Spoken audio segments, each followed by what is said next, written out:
Hi folks, it's Emil here. Today I'll be showing you how to make this.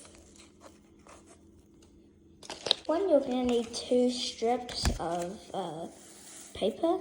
Make it into an L shape and get 1 block of tape and just tape it together.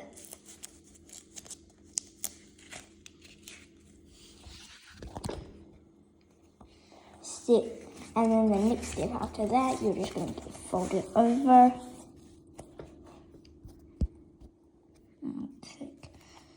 And over and over until you're at the end.